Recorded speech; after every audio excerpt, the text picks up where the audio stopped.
जैसे जैसे लद्दाख एलएसी के पास मौसम सामान्य होते जा रहा है, टेम्परेचर जो कुछ महीने पहले नेगेटिव तक चले जाता था वो धीरे धीरे नॉर्मल हो गया है। चाइना ने अपना असली रंग दिखाना शुरू कर दिया है, क्योंकि हम सबको अच्छे से पता है कि चाइनीज सैनिक ज्यादा ठंड बर्दाश्त नहीं कर पाते हैं, फिर उस वेदर में युद्ध लड़ना तो दूर की बात है। मगर अब जब गर्मी आ गई है, चाइना ने एक बार फिर पिछले साल की तरह लद्दाख एलएसी के पास हथियार और ट्रूप्स की डिप्लॉयमेंट पहले से काफी ज्यादा बढ़ा दी है।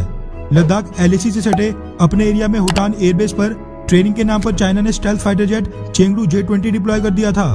फिर ट्रायल्स के नाम पर बॉम्बर S-20 की तैनाती की, और अब 2-3 दिन पहले खबर ये सामने निकल कर आई थी कि चाइना ने हुटान एयरबेस पर S-400 मिसाइल डिफेंस सिस्टम की भी तैनाती कर दी है। वैसे ये तैनाती या डिप्लॉयमेंट बस लद्दाख ही नहीं, भारत के नॉर्थ ईस्ट से सटे तिब्बत में भी चाइना ने सेम इसी तरह की डिप्लॉयमेंट और बिल्डअप बढ़ा दिया है। वैसे भारतीय सेना तो इतनी सक्षम है कि वो चाइना को बड़े आराम से धूल चटा दे, और अब तो भारतीय सेना के पास राफेल फाइटर जेट्स भी आ गए हैं। लेकिन एक ब्रह्मास्त्र अभी भी ऐसा था जिसकी कमी भारतीय सेना को बखूबी महसूस हो रही थी, और वो था रशिया का S-400 मिसाइल डिफेंस सिस्टम।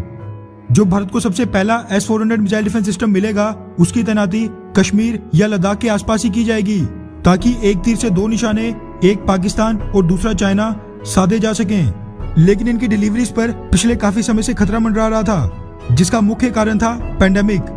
क्योंकि आप खुद ही सोचिए कि हमारी घरेलू हथियार निर्माता कंपनियां, जिनमें कई सारी सरकारी पब्लिक सेक्टर की कंपनियां भी हैं, ये सब अपनी डेडलाइन से लेट चल रही हैं, जबकि चाइना और पाकिस्तान ये सर पर बैठे हैं। रशिया तो फिर भी बाहरी देश है। लेकिन अब द इकोनॉमिक टाइम्स के हवाले से एक मीडिया रिपोर्ट सामने निकल कर आ रही है, जिसके मुताबिक रशिया के S-400 मिसाइल डिफेंस सिस्टम के डेवलपर्स ने ये आश्वासन दे दिया है कि 2021 के दिसंबर तक भारत को S-400 मिसाइल डिफेंस सिस्टम का पहला बैच डिलीवर हो जाएगा, जिसमें 4 लॉन्चिंग ट्यूब्स वाली 2 बैटरीज होंगी। रशियन अधिकारियों ने द इकोनॉमिक टाइम्स को यह भी बताया कि पैंडेमिक के कारण इनकी डिलीवरी पर कोई भी असर नहीं पड़ेगा, और ये बिल्कुल नियर कंप्लीशन स्टेज पर हैं, जिनकी डिटेल टेस्टिंग के बाद ये भारत को डिलीवर कर दिए जाएंगे। Dmitry Shugaev, head of Russian Federal Service for Military Technical Corporation, ने बताया कि रशिया में इंडियन एयरफोर्स के अधिकारियों की S-400 मिसाइल डिफेंस सिस्टम पर सक्सेसफुल ट्रेनिंग पिछले काफी समय से चल रही है, और फिलहाल भारत से इसकी बड़ी संख्या में खरीद की कोई भी बड़ी रिक्वेस्ट नहीं आई है। वैसे रशिया जिस तेजी से पाकिस्तान और चाइना के करीब जा रहा है, उसको देखकर तो लगता है कि रशिया भारत को S-400 missile defence system time पर डिलीवर कर दे तो वही बड़ी बात होगी। मगर कुछ एक्सपर्ट्स का यह भी कहना है कि चाइना और पाकिस्तान के करीब जाने के बावजूद रशिया भारत को हथियार टाइम पर या उससे जल्दी डिलीवर करता रहेगा, क्योंकि उसका बहुत ही बड़ा अर्निंग सोर्स है, और लेट करने से उसको भविष्य में भारत से कम ऑर्डर मिल सकते हैं, जो कि उसकी अर्थव्यवस्था के लिए ठीक नहीं होगा।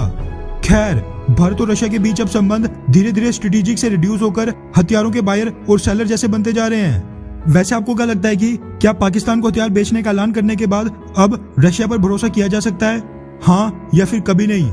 नीचे कमेंट करके अपनी राय जरूर बताएं। अच्छा सुनो, चैनल को सब्सक्राइब करो, उसके बाद घंटी बजा देना ताकि अगली वीडियो आपसे मिस ना हो पाए। Thank you.